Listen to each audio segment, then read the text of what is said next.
la grasa siempre fugitivo, pongamos que hablo de Madrid. Y abrimos, como cada miércoles a esta hora de la mañana, tiempo para hablar con FEDECAM, con la Federación de Empresarios de la Comunidad de Madrid, con quienes queremos hablar de turismo, porque como hemos comentado ya en muchas ocasiones y lo hemos visto a primera hora de la mañana también, España se erige como uno de los principales destinos del mundo, situándose en el 5º puesto del ranking mundial. Y como no, lógicamente, Madrid es una de las capitales más visitadas de Europa, tan solo por detrás de Londres y París. Pues mira, Arturo, para que nos hagamos una idea, solo hasta el mes de mayo Madrid ha acogido casi 2 millones de turistas, lo que supone crecimientos por encima del 10%. Nuestros museos, nuestros parques, nuestros monumentos y también la historia de la región son sin duda algunos de los factores que animan a viajeros, tanto extranjeros como nacionales, a acercarse a la capital española para disfrutar de unos días de descanso.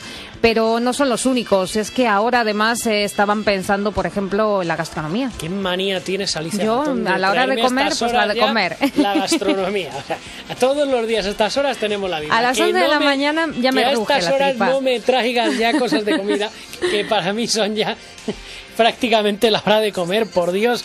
Ya me están viniendo a la cabeza unos callos, me están viniendo a la cabeza un corderito, unas croquetas, un rabo de toro, un flanecito, un postre caserito, vamos, platos de cuchara, carne, pescado, ya...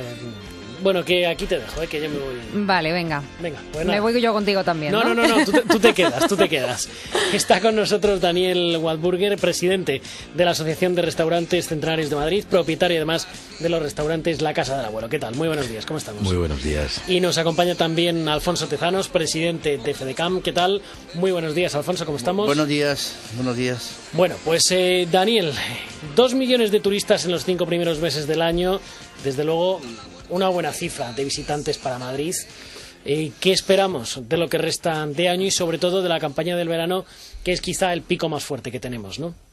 Pues sí, lo que habéis comentado antes, a mí me parece maravilloso, ¿no? Dentro de todas las noticias malas que tenemos, el que el aumento de turistas en Madrid ha sido exponencial en estos últimos años y yo creo que se han hecho muy bien los deberes en este sentido.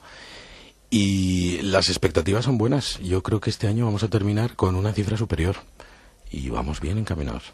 Vamos bien encaminados, cifra superior y desde luego, Alfonso, que cuidar el turismo es cuidar uno de los principales motores, por no decir ahora mismo el principal motor de la economía. Bueno, yo creo que de este asunto hemos hablado en alguna ocasión en estos programas y la verdad es que cuando se habla de Madrid, se habla de Madrid como referencia turística y como una referencia de compras, de turismo o turismo de compras. Siempre hemos hecho especial hincapié en que a Madrid, claro que se viene a ver el Museo del Prado, el Thyssen-Bornemisza y el Reina Sofía, pero no nos engañemos, a Madrid la gente viene al ocio, viene a comer, a beber, a disfrutar, a bailar, y ahora nos hemos convertido ya no solamente en extranjeros, sino también con las provincias limítrofes en una referencia con respecto a los musicales y las obras de teatro. Por lo tanto, es decir, la gente viene a Madrid a ver una obra de teatro, viene al cine, pero también viene lógicamente a disfrutar del magnífico servicio de restauración y de ocio que tenemos. Por eso siempre estamos recordándole a la administración que nos cuide. Que nos cuide. Yo no digo que nos haga la pelota, pero que nos cuide. Y que cada vez que tome decisiones, que se acuerde que efectivamente cada decisión que toma en materia urbanística, llámalo las terrazas, llámalo temas de acceso, llámalo que si el escaloncito de la entrada, en fin, al final resulta que hay muchos negocios de hostelería que además probablemente son los más conflictivos de cara al ayuntamiento, porque para nosotros entiendo que no son absolutamente conflictivos, y son los negocios que siempre están permanentemente asediados y con la amenaza permanente de las inspecciones municipales que por la más mínima son capaces de crujirles 3.000, 4.000, 5.000 y 6.000 euros. Por lo tanto, no se trata de que sea un sector que esté blindado y que esté protegido, ni muchísimo menos, pero sí que sea un sector que por lo menos esté amparado y que tenga seguridad a la hora de hacer sus inversiones.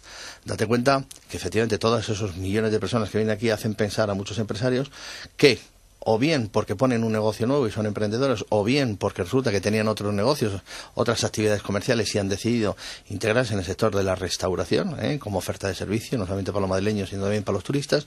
Es decir, estos empresarios tienen que tener la mayor facilidad posible.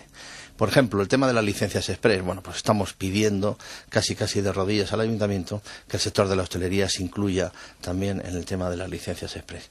Porque si poner un negocio en Madrid lleva muchos meses y en algunos algunos casos hasta años obtener la licencia correspondiente. Bueno, del acta de funcionamiento ya ni vamos a hablar, Lo que sí que es verdad es que en el sector de la hostelería esto se complica más, es decir, se complica casi por 3. Abrir un comercio textil lleva X tiempo, bueno, pues si es hostelería se multiplica por 3. Las inversiones en hostelería son importantes, son muy altas y requieren mucha especialización, y por lo tanto yo creo que si también se quiere que a Madrid, además de turistas, vengan inversores, lo que tenemos que hacer es facilitar las cosas, dar seguridad jurídica y poner a disposición de los emprendedores o de los comerciantes e empresarios que ya existen todas las facilidades para que puedan llevar a cabo estas inversiones. En fin, yo no soy hostelero, lo fui hace tiempo, ya no lo soy, pero estoy seguro que nuestro amigo Daniel sabe mucho más que nosotros. Hombre, Daniel desde luego sabe mucho más de eso. De hecho, yo creo que alguna vez lo he comentado ya. Yo no sé si ese día estaba Alfonso hablando del tema de las inspecciones. Hace cosa de 3-4 meses estaba en un bar tomando una cerveza tranquilamente, y de repente se paró una furgoneta de la policía municipal en la puerta, y salieron de la furgoneta 7 policías municipales. 7 policías municipales que entraron en el bar para hacer una inspección de absolutamente todo. Absolutamente todo es que hasta le preguntaban al propietario del bar dónde tenía colocado el cartel de fumar, si estaba colocado en la columna, si no estaba colocado, si tenía que estar aquí o si tenía que estar allí, si tenía cámara de televisión, circuito cerrado de televisión, o si no tenía circuito cerrado de televisión, si la parrilla estaba bien colocada o no estaba bien colocada, o si los platos de menú se correspondían o no se correspondían con lo que podía o no podía hacer en esa cocina que tenía allí. Claro, 7 policías, estoy hablando de un bar que uno se puede imaginar, hombre, si es un restaurante grande, un local grande, no, es que estamos hablando de un bar que podía tener 60 metros, 70 metros a lo sumo, y en el que deben entrar unas 30 personas aproximadamente. Bueno, pues el bar tenía, cuando yo entré, que entré un poquito antes que los agentes, pues debía tener unas 10-15 personas. Cuando yo me fui el último en irme, y me fui a los 10 minutos de que llegaran. Entonces, claro, este tipo de cosas también son pues las que hay que cuidar un poquito, porque si resulta que en una inspección se nos vacía el bar, pues lógicamente el perjuicio que estamos haciendo es mayor que el beneficio que podemos tener dentro de la inspección, claro. No, sí es un poco lo que comentáis vosotros. O sea, el problema radica, es decir, lo que tenemos que vigilar. Mira, el tema de los policías tienen que hacer su trabajo, yo entiendo, es decir, al final viene un poco el tema de concepto, es decir, yo muchas veces me pregunto el tema de las terrazas, ¿no? Sacar una terraza en Madrid, vosotros no sabéis los trámites que puede llevar eso.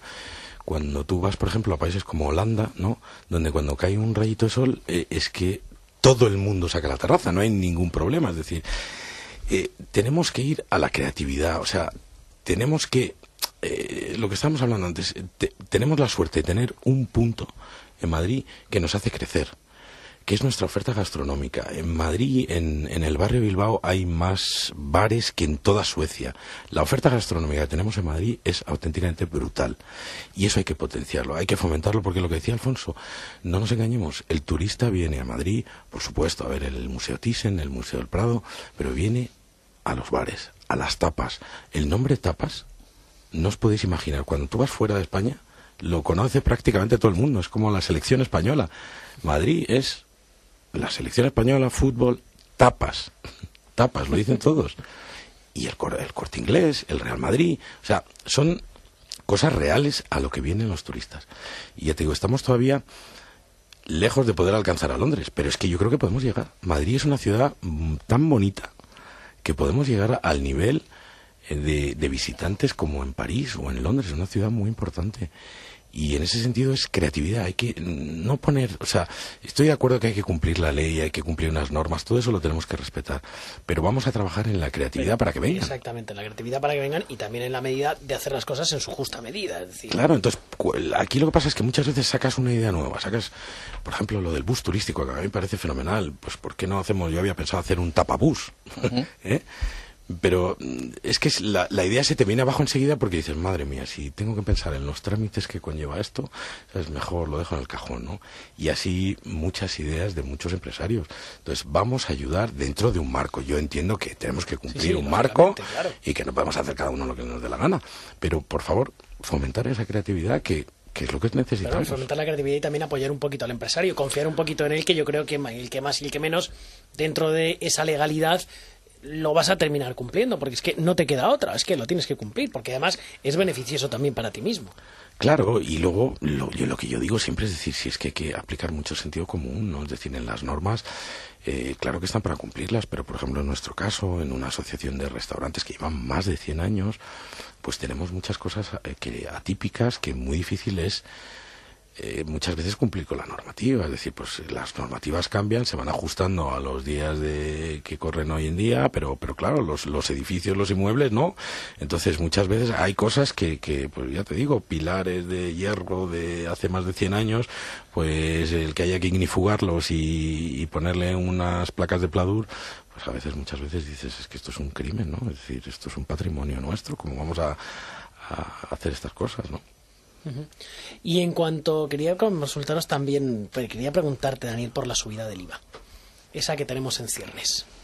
Tremenda, que te voy a contar. Es decir, yo entiendo que al final pues hay que recaudar más, pues porque hay que cumplir los presupuestos, pero como comprenderás, para nosotros que hemos hecho un esfuerzo, yo creo que la mayoría de los hosteleros, para no subir precios este año por la crisis tan gorda que estamos sufriendo, pues es otro punto negativo que vamos a tener. Es decir, es subida de precio, es decir, vamos a ser menos competitivos.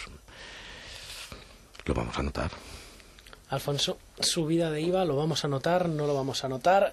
¿Matamos el consumo? ¿No lo matamos? No, van a acabar con nosotros. Yo creo que esto va a ser... Y me da mucha rabia porque estábamos en una situación y llevamos ya 4 meses consecutivos de aumento de contratación. Y porque los pequeños empresarios somos así, ¿eh? Es decir, este aumento de contratación no ha sido porque Telefónica, Repsol hayan contratado más, ya te lo aseguro yo que no, ¿eh? Es decir, es porque las empresas hace 4 meses ajustaron sus plantillas, pudimos ajustar nuestras plantillas a la realidad del mercado y ahora, efectivamente, claro que empezamos a contratar. Tenemos muchas más facilidades y ya no tenemos esa servidumbre de las indemnizaciones a la hora de despedir, por lo tanto aumenta la contratación. Pero claro, ahora nos encontramos con varios problemas. Primero es el IVA. El IVA que va a subir 2 o 3 puntos, serán 3, pero que en el caso del sector de servicios, especialmente la hotelería, los hostales, pensiones, ¿cómo se dice? Los locales balnearios y especialmente el sector de deporte, tanto los gimnasios como las entidades deportivas, esos pasan del 8 al 18. Ojo, se dice rápido, del 8 al 18. ¿Qué ocurre? Que el sector hotelero y el sector hostelero se encuentran con que tienen ya hechas reservas desde hace 6 meses y las tienen hechas a un precio determinado y ahora ese precio determinado se les va a la porra. Es decir, todos andábamos ya con unos márgenes de beneficio y un margen de maniobra pequeñísimo en nuestras cuentas de explotación y ahora vemos como ya no sabemos absorber, no podemos absorber, es decir, muchos balnearios españoles y muchos hoteles españoles van a tener pérdidas sencillamente por las contrataciones que tenían ya hechas desde hace 4 meses. Y eso no es un problema, eso es un gravísimo problema. La hostelería, pues exactamente igual. Y si además os fijáis que si en la hostelería precisamente lleva prácticamente un año haciendo unos esfuerzos importantes, disminuyendo los precios o dando unas ofertas casi impensables hasta hace 4 años, ahora mismo tenemos precios y tenemos barrios de Madrid que están dando los botellines a 0,85, ojo, están dando los botellines a 0,85 y eso se hace lógicamente contra la cuenta de explotación. No es porque el proveedor de cerveza te la venda más barata ni porque te la venda porque compras más te venda más, no, sencillamente es porque tú ese precio lo estás aminorando de tu cuenta de explotación, es decir, de tus beneficios. Dicho de otra manera, si sube más el IVA, los beneficios, que ya eran poquísimos y en algunos casos prácticamente inexistentes, ahora no es que dejen de tener beneficios, es que vamos a tener pérdidas. Por lo tanto, yo no sé si esta medida la ha pensado bien el gobierno, o no sé si es que viene impuesta, no sé si es que es una obligación. Lo cierto es que va a hacer una faena importantísima, muchísimos pequeños empresarios y muchísimos autónomos de España, y sobre todo yo creo que va a conseguir un efecto absolutamente inverso al que tenían previsto. Y esto es un efecto boomerang, no van a recaudar más. Yo os aseguro que en septiembre, octubre empezaremos a echar los primeros vistazos de las primeras recaudaciones de este trimestre, y te aseguro que no va a ser así. En julio, agosto, septiembre, por lo tanto el 20 de octubre será la primera liquidación. Vamos a ver lo que se hace, ya no lo dirán en noviembre, pero claro, esto lo dices ahora, pero hasta noviembre no lo vamos a ver. En noviembre va a haber menos recaudación y ya no te digo nada la recaudación que se vaya a hacer el 1 de enero del año que viene con el resumen anual del IVA. Ya lo echaremos un vistazo, pero este efecto va a ser absolutamente perverso para el Estado porque no recauda más y perverso para los empresarios porque vamos a ver pérdidas en nuestras cuentas de explotación.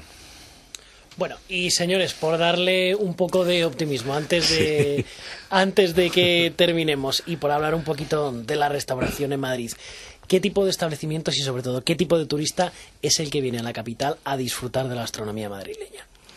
Bueno, pues tenemos, gracias a Dios, lo que te comenté antes, tenemos una oferta muy amplia. En nuestro caso son establecimientos que llevan toda la vida en Madrid, más de 100 años, son clásicos que han sido visitados pues por muchísima gente y personalidades de, pues me estoy acordando ahora mismo, ¿no?, de Casa Botín, por ejemplo, que ayer estábamos comentando, ¿no?, que fue Nancy Reagan, que tiene una silla donde le pusieron una placa, ¿no?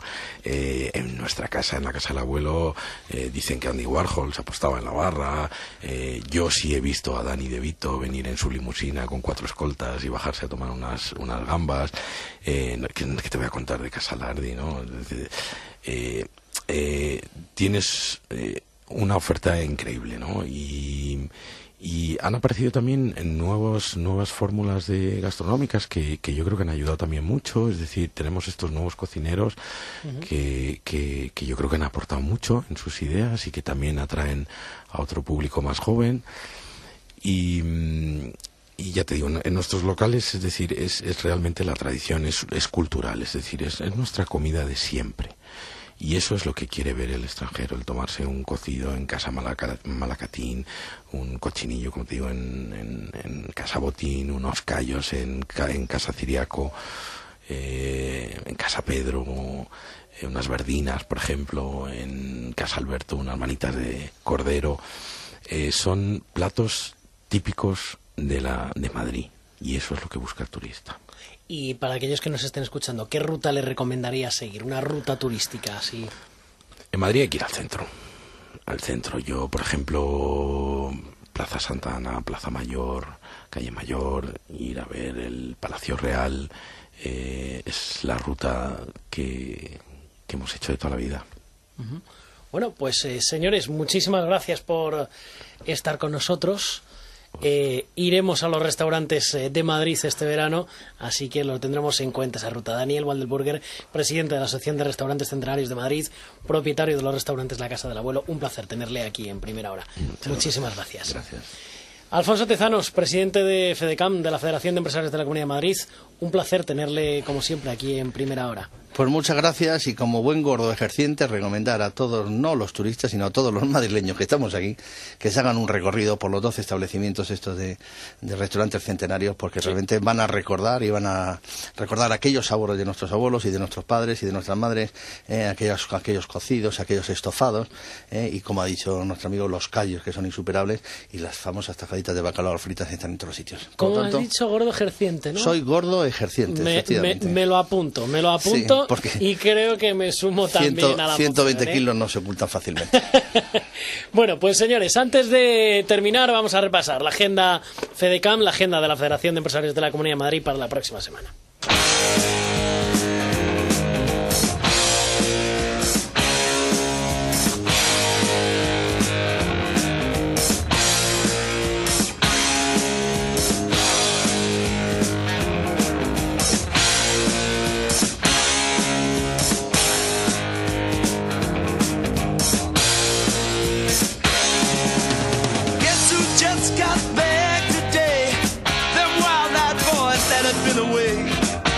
Bueno, pues vamos con esa agenda FEDECAM, porque durante la jornada de hoy, miércoles 4 de julio, FEDECAM va a asistir al acto de presentación del Programa de Desarrollo del Comercio Electrónico de la Comunidad de Madrid en la Casa del Reloj de Madrid. Un acto organizado por la Dirección General de Comercio de la Consejería de Economía y Hacienda de la Comunidad, que va a contar con la inauguración y clausura del acto por parte de la presidenta regional Esperanza Aguirre. Este mismo día, también 4 de julio, la Federación de Empresarios de la Comunidad de Madrid va a asistir también a la reunión del patronato de la Fundación Universidad Empresa. Mañana jueves, día 5 de julio, FEDECAM va a asistir a la 6ª entrega de premios de Acenoma. Además, va a tener encuentros con representantes del IES, con el ministro plenipotenciario de la Embajada de Colombia en Madrid, don Julián Efrenosa, y con la secretaria general de CEIM, doña Sol Olavarri. Un día más tarde, el viernes día 6 de julio, van a tener una nueva reunión con el alcalde de San Sebastián de los Reyes, y por la noche la Federación va a asistir a la inauguración de los veranos de Latina en el Auditorio auditorio del Parque Alcalde Carlos Arias, situado en la calle Valmojado. Ya la semana que viene, el lunes día 9 de julio, FEDECAM va a estar presente en la Asamblea General de ADECOBI y 2 días más tarde, el miércoles 11 de julio, va a hacer lo propio en la Asamblea de CEIM.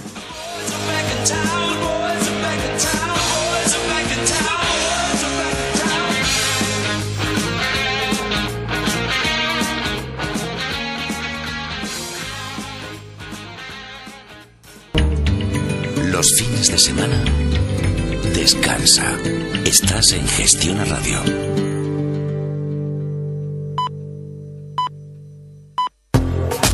¿Sabe cuánto le puede ahorrar un buen asesor? Nuestros 1.200 clientes, sí. Arrabe Asesores es una compañía que ofrece un asesoramiento global a las empresas en todas sus áreas de actividad, contable, fiscal, legal y laboral, optimizando los recursos y los beneficios de sus clientes, implicándose de manera personalizada y haciendo que sean más competitivos. Arrabe Asesores. Nuestro negocio es hacer que el suyo funcione. Contacte con nosotros en arrabeasesores.es o en el 902 547 950. SCL Consulting es una empresa de servicios y consultoría especializada en el área de tecnologías de la información para la gestión empresarial. Más de 10 años de experiencia como empresa de servicios nos avalan, alineando las nuevas tecnologías de la información con los procesos de negocio clave de nuestros clientes. SCL Consulting es SAP Member del Extended Business Program de SAP para el All-in-One y VAR de SAP Business One.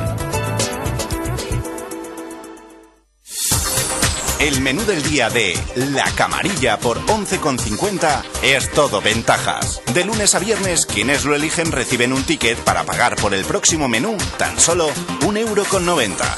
Además, la carta se renueva con raciones gourmet. Y el menú tapeo de domingo a jueves por la noche estrena descuentos en función del número de comensales. La Camarilla, en Cava Baja 21.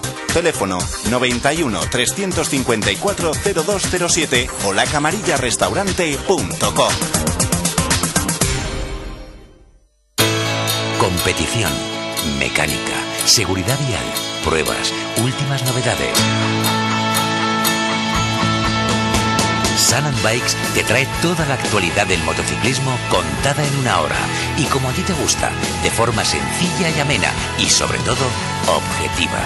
Sun & Bikes, dirigido por Ignacio Seijas y con el mejor equipo del sector en exclusiva para Gestiona Radio y para ti. Recuerda, Sun & Bikes con Ignacio Seijas los sábados a las 10 de la noche.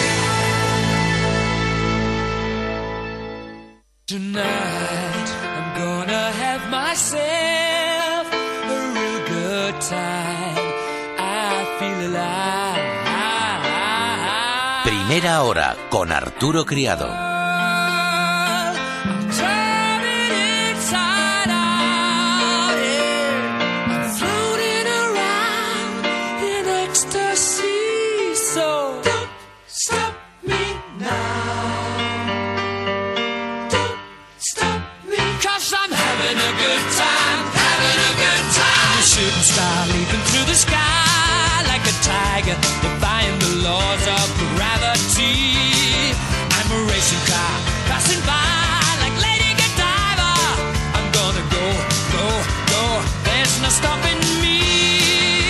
I'm burning through the sky, yeah. 200 degrees, that's why they call me Mr. Fahrenheit. I'm traveling at the speed of light. I wanna make a supersonic man out of you.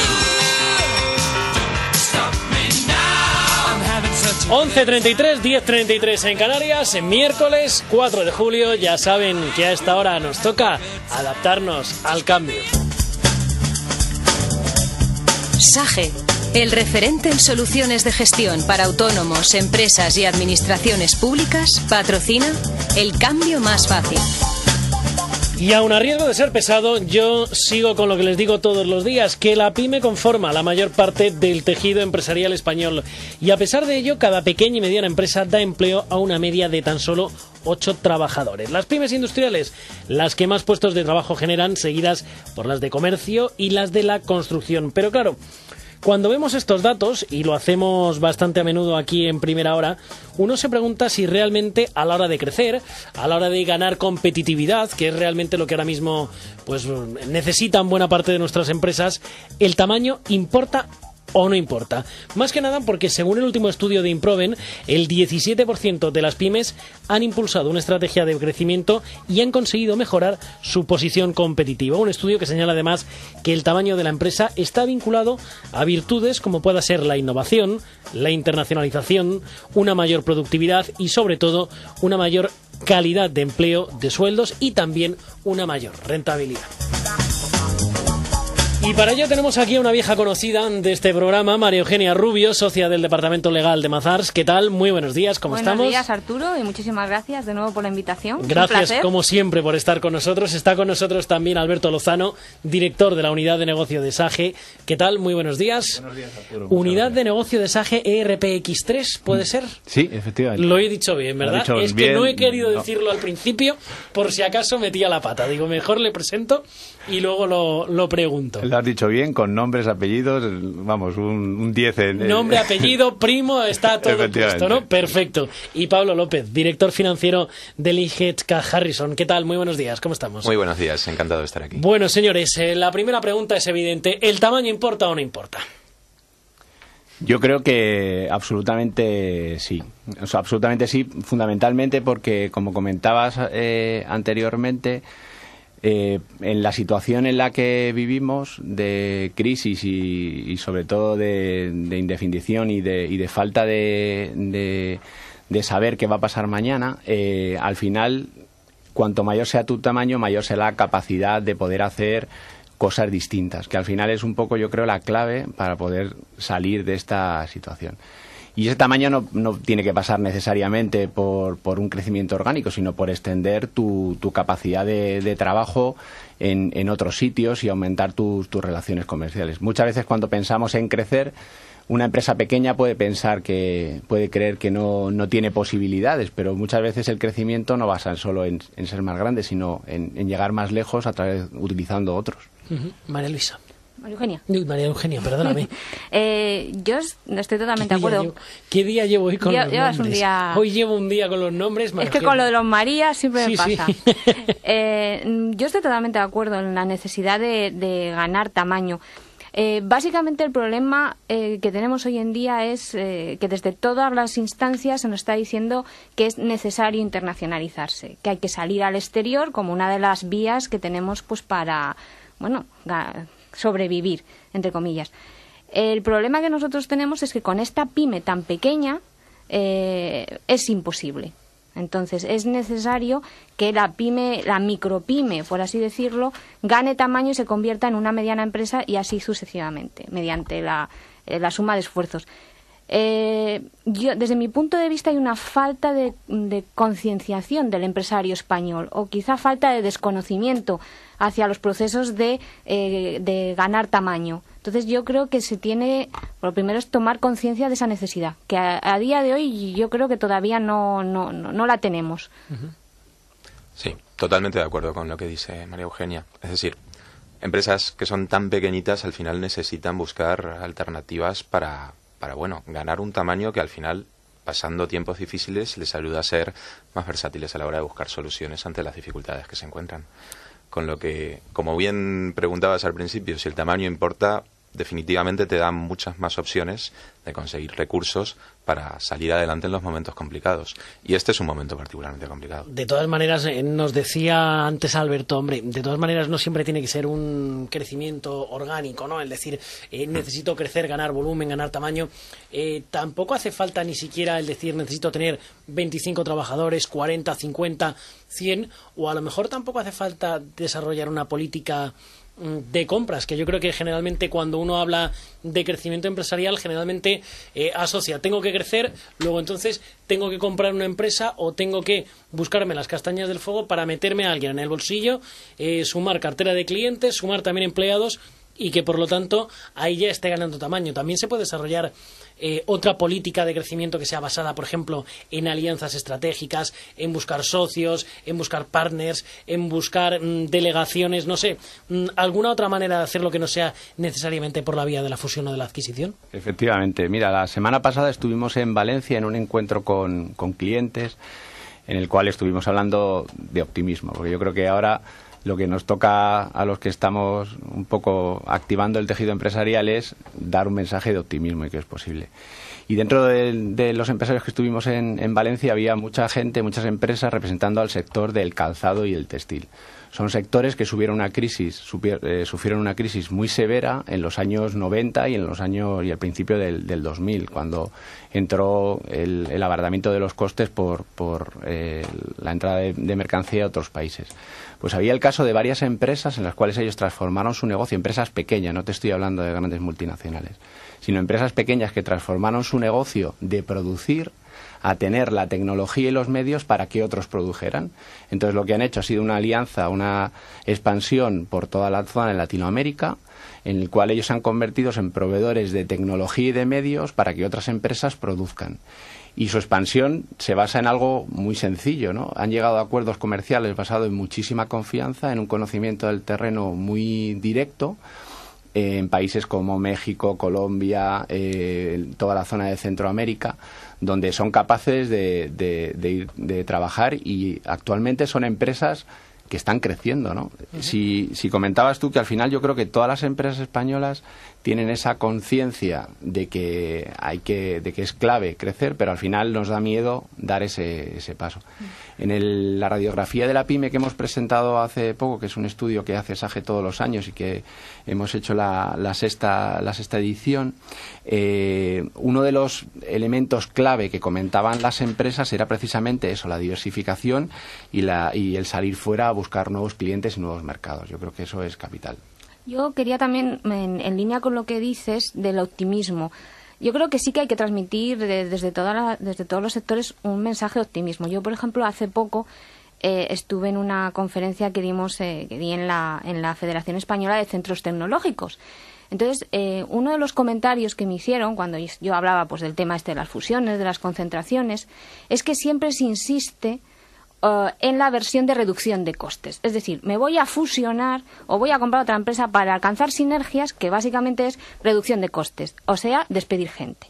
Sin embargo, el mensaje que hay que transmitir es que la fusión o la agrupación o la unión de empresas no es solo para eso, que puede ser un elemento que venga añadido, sino para ganar competitividad, llegar a donde no podemos llegar solos, que puede ser el exterior, o otros mercados, otras actividades, incluso para poder tener más capacidad para innovar, etcétera. Entonces, que el mensaje de optimismo es: intentemos crecer no con la vía o la vista en la reducción exclusiva de costes, es decir, despido de personal, sino para ser más fuertes y hacer proyectos como este que nos acaba de explicar Alberto.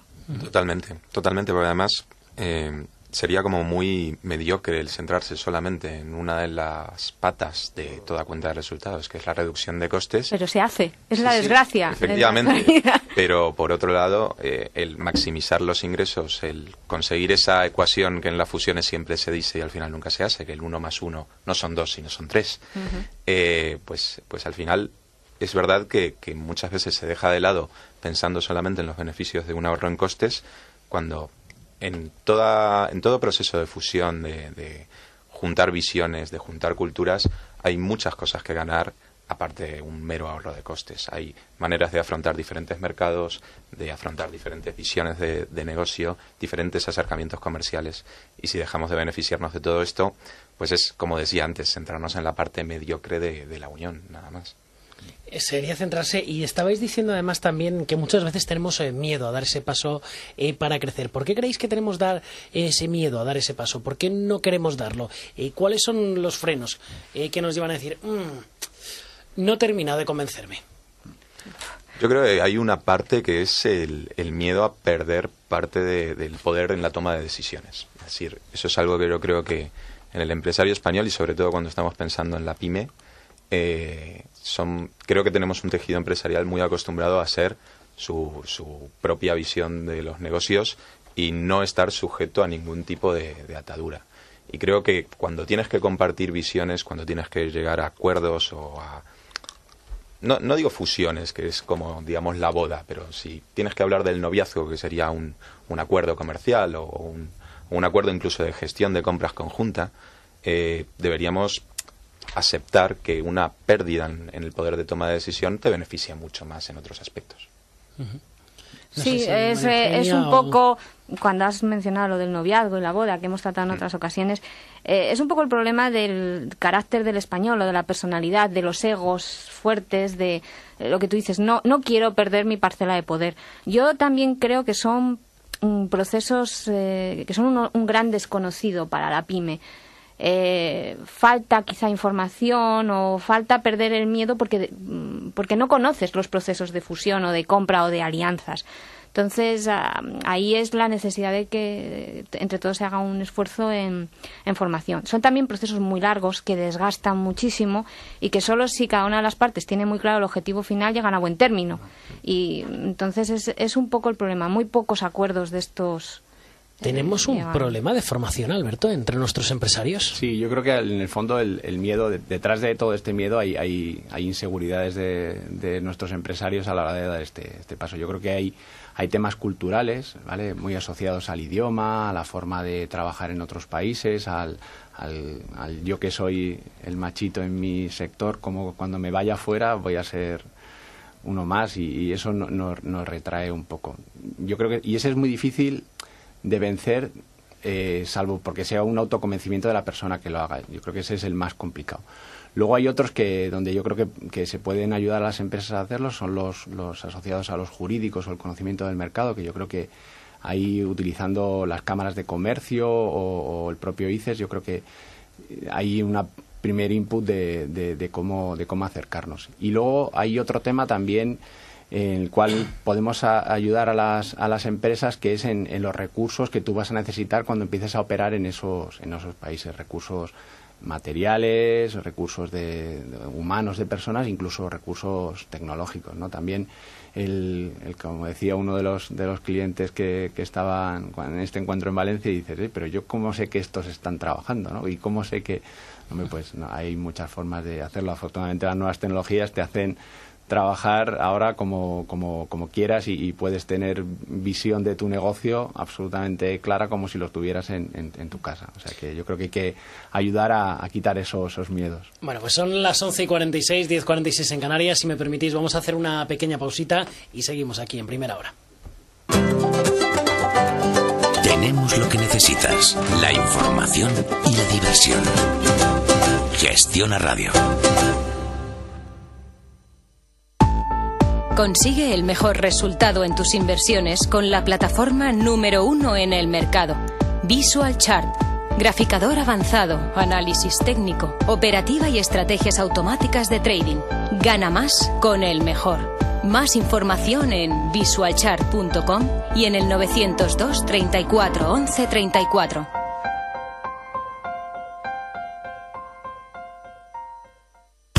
¿Te cuesta entender las reformas económicas?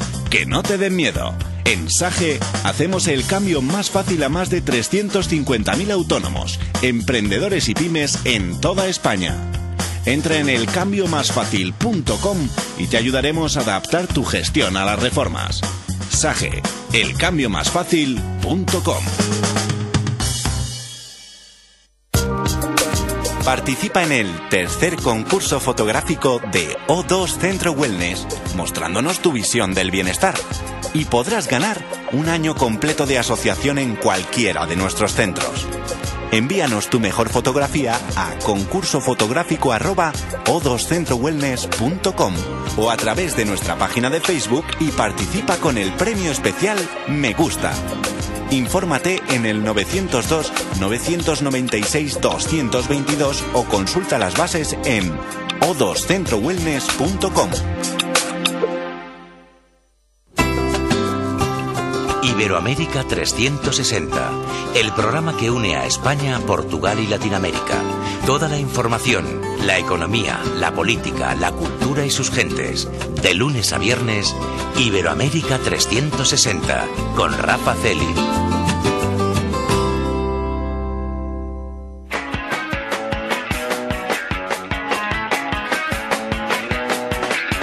Primera hora con Arturo Criado.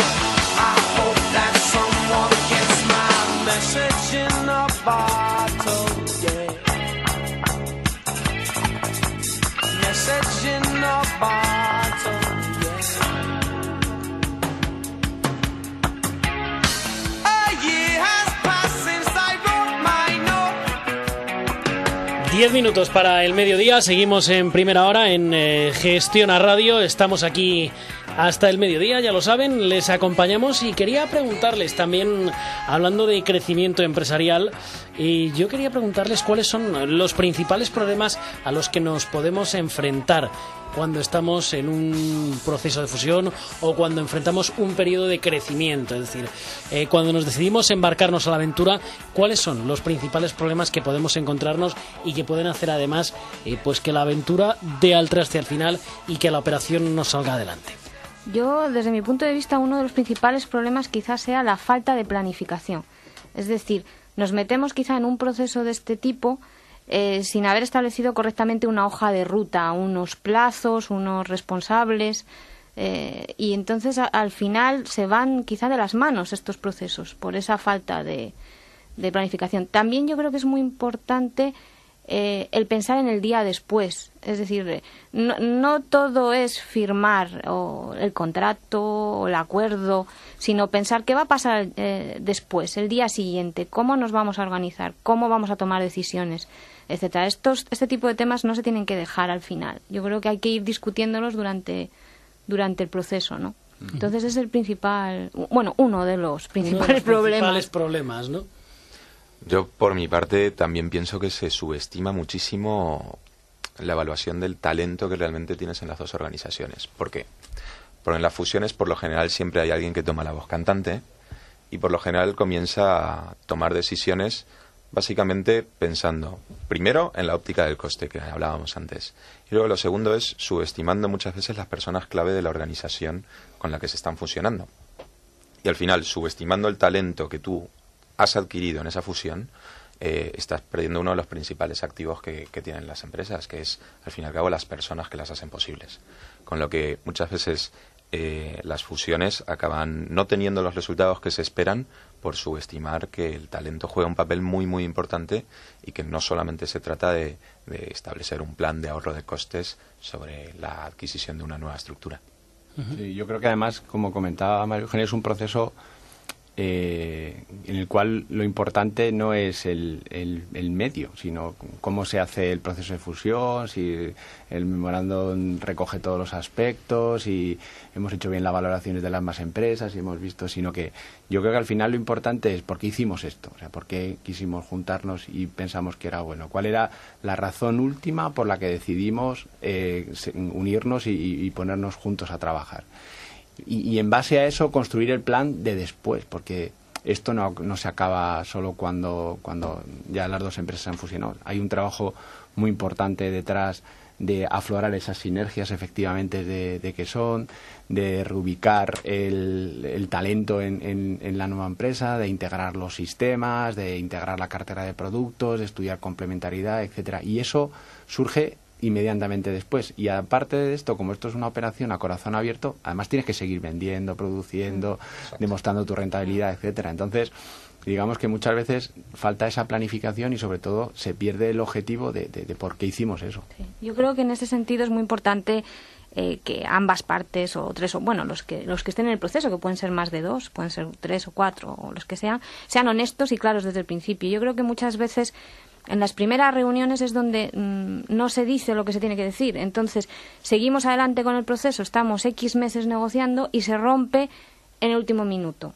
o no se rompe, se firma y luego es un desastre. Entonces yo creo que no perdamos tiempo en estas cosas, que seamos todos sinceros desde el minuto cero y pongamos sobre la mesa las cosas. Si no tiene que hacerse la operación, mejor que no se haga, pero que lo sepamos el primer mes, no 8 meses más tarde, que se ha perdido dinero, tiempo, recursos y sobre todo, como yo antes decía, el gran desgaste de estas operaciones a nivel personal, porque la persona, el propietario, el directivo, la ilusión, quien se mete en estos procesos tiene que seguir vendiendo, tiene que seguir gestionando su empresa y además tiene que negociar con su futuro marido o mujer, bueno, entre comillas. Establece las capitulaciones. Entonces, hay que ser claros y honestos. Y para ir terminando, ¿hay vencedores y vencidos? ¿O eso que se dice de, no, hombre, en estos procesos vamos a intentar que uno, no sé, esté por encima del otro, tal, vamos a intentar eliminarlo en la medida de lo posible? Al final, ¿hay alguien que siempre queda por encima del otro o no?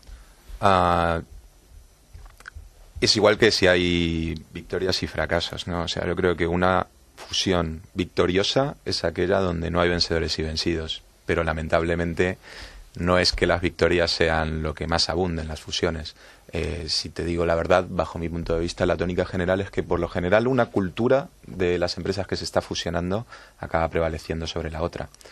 Y eso hace que no aproveche todo el talento, todas las posibilidades de sinergia que tenían de la empresa con la que se estaban fusionando. Con lo que existe, pero bajo mi punto de vista es porque no se ha gestionado del todo bien. Yo estoy de acuerdo con el tema de la cultura. Muchas de estas operaciones fracasan por un choque brutal de culturas empresariales. Luego intentemos buscar a alguien que sea culturalmente compatible con nosotros.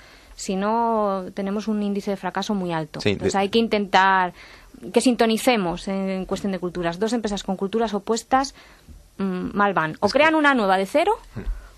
O complicado, ¿no? O complicado. El historial de los fracasos en fusiones, la gran mayoría de los fracasos se explican porque las culturas eran probablemente diametralmente opuestas o que tenían muchos aspectos de choque que no se supieron llevar ni con una buena comunicación ni con un buen traslado de los objetivos de la fusión a las plantillas, con lo que es muy importante que la cultura se ponga encima de la mesa antes de cerrar un acuerdo de fusión. Sí, y luego también yo creo que plantear una fusión en términos de vencedores y vencidos, yo creo que ahí en el fondo está ese tema de cultura que comentábamos. Al final, en un proceso de esto, tú vas a perder cosas y vas a ganar otras. Y yo creo que al final tú hiciste esto porque en el fondo querías conseguir algo mayor para tu empresa o para tus trabajadores o para la misión que tuvieras o para la visión, para tus clientes.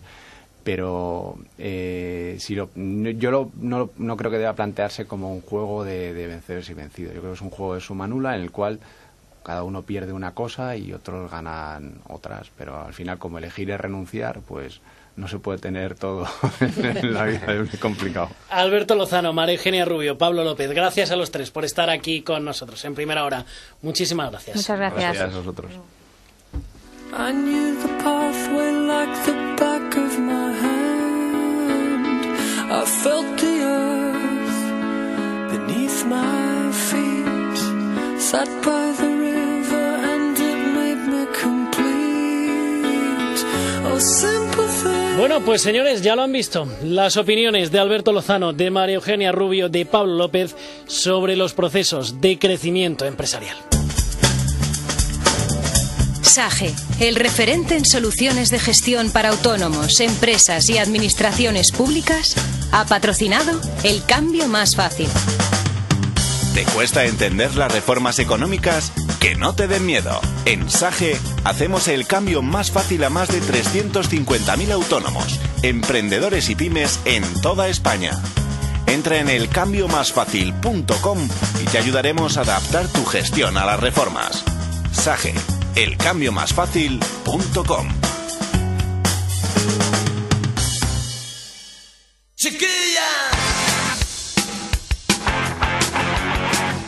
Y señores, nosotros llegamos al mediodía, ya saben, a esa hora actualizamos la información y después llega ya edición limitada con Eva Pla, que hoy, por cierto, creo que celebra el Día de la Independencia de los Estados Unidos, pero ahora tendrán más detalles. Señores, nosotros nos marchamos, ya saben que los de Primera Hora volvemos mañana puntuales aquí en Primera Hora, en Gestiona Radio, a partir de las 7 de la mañana, para contarles toda la información, como siempre, en primera persona. ¡Hasta mañana! La quiero con toda el alma y la persigo en mis pensamientos de madrugada.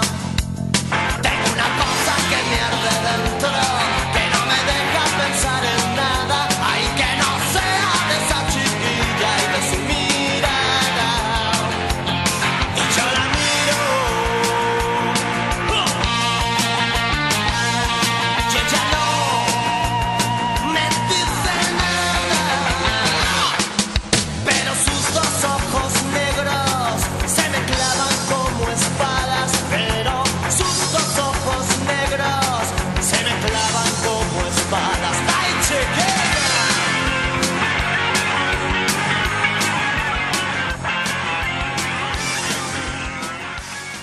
Primera Hora. Presenta Arturo Criado.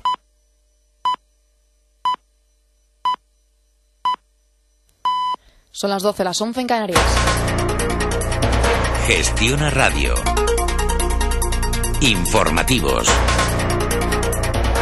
¿Qué tal? Muy buenas tardes. Berlín defiende los acuerdos de Bruselas. Hace unos minutos el ministro alemán de Finanzas, Wolfgang Schäuble, ha explicado que no hay ninguna brecha dentro de su gobierno y que viaje a Roma tranquilo. Allí le espera el primer ministro italiano, Mario Monti, en un día en que se ha dado a conocer que su déficit aumentó hasta el 8% en el primer trimestre. Ambos mandatarios hablarán sobre los acuerdos cerrados en el último Consejo, entre ellos el rescate a nuestro sector bancario. Desde España, el ministro de Asuntos Exteriores, José Manuel García Margallo, sugiere también que se debería dar más protagonismo al Banco Central Europeo. En primer lugar, hay que restablecer la liquidez. El Banco Central Europeo tiene que seguir inyectando dinero porque sin crédito no hay crecimiento y sin crecimiento no hay empleo y sin empleo hay recesión. Pues revuelo también dentro del propio sector. El presidente del BBVA, Francisco González, ha señalado en Taipei, en Asia, ciudad donde inaugura una sucursal de su empresa, que no es bueno que el Estado controle los bancos y lo mejor es privatizarlos cuanto antes. José Antonio Duro, buenas tardes. Hola, buenas tardes. Ha apuntado Francisco González que después del saneamiento, con esta privatización de las entidades nacionalizadas, el sistema bancario español quedaría resuelto con dos grandes bancos y otros tantos bancos medianos, siendo una estructura sana y eficiente. El presidente de BBVA ha hablado también de las decisiones tomadas en la cumbre europea. Dice que tienen el objetivo de mayor integración fiscal y financiera y han sido bien recibidas por los mercados, aunque ha señalado que aún se necesita tiempo para que los efectos lleguen a consolidarse. Además, González ha concluido que por fin en España se ha enfrentado de una vez y para siempre el problema de las cajas de ahorro.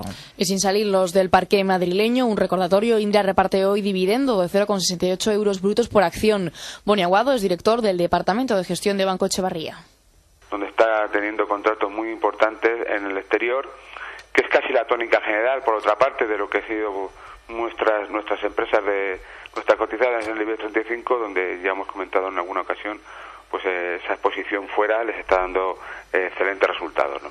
Pues noticias que están haciendo que el IBEX 35 agudice sus pérdidas, un 0,61% abajo hasta hora de la tarde, hasta los 7.175 puntos. Entre los valores que más avanzan, encontramos a esta hora a Indra, avanza 2,53. En los 2 puntos encontramos a Bolsas y Mercados, 1,13 para Ferrovial, también por encima del punto porcentual. Encontramos a Repsol YPF en el otro lado de la tabla. El farolillo rojo está ocupado por Gamesa, se deja 1,60 también en rojo, por encima del punto porcentual. Encontramos a Acciona, se deja 1,35, también Técnicas Reunidas y Red Eléctrica Española. Un hombre armado ha tomado varios rehenes en Alemania. En concreto, el incidente ha ocurrido en la localidad de Karlsruhe, al oeste del país, y aunque no se ha confirmado de manera oficial, una persona podría haber resultado muerta y varias heridas. Lo que sí ha confirmado la policía es que los hechos se han producido durante la ejecución del embargo de una vivienda y entre los rehenes podría encontrarse el propio funcionario encargado de llevarlo a cabo. Y hoy la ciencia podría haber cumplido un sueño. Como les venimos contando aquí en Gestiona Radio, el CERN ha descubierto una nueva partícula que podría ser el bosón de Higgs, la partícula que dio origen al universo. María Sánchez, buenas tardes. millones. Buenas tardes. Pese a que en la física todo parece relativo, en este caso sí que hay una certeza. La Organización Europea para la Investigación Nuclear ha descubierto una nueva partícula subatómica. Lo que de momento no se puede asegurar al 100% es que se trate de un bosón, uno de los dos tipos básicos de partículas elementales, y que de serlo sea el de Higgs, al que muchos prefieren llamar la partícula de Dios, un nombre que se debe a que se trataría de un bosón fundamental para la formación del universo. ¿Por qué? Pues porque es el último elemento que falta en el modelo estándar, que supone que las partículas interactúan con un campo y que gracias a eso obtienen su masa. Según ha explicado el portavoz de uno de los experimentos, Joaquín Candela, la probabilidad de error de que se haya encontrado el bosón de Higgs es de 1 entre 3 millones. Lo que tenemos es una nueva partícula con masa 125 gigaelectrovoltios con un valor de 5 sigma. Es un resultado preliminar pero muy contundente y sólido, ha dicho Incandela. Esas evidencias contundentes y sólidas se han obtenido gracias al experimento en el acelerador de hadrones, pero este es solo el principio. Ahora se abre una nueva puerta para la física y habrá que seguir investigando. Pues un último apunte. La exministra de Sanidad y exsecretaria de Organización del PSOE, Leire Pagín, ha anunciado hoy que deja temporalmente la política activa, abandona su cargo en el Congreso para dedicarse a la cooperación al desarrollo. En concreto,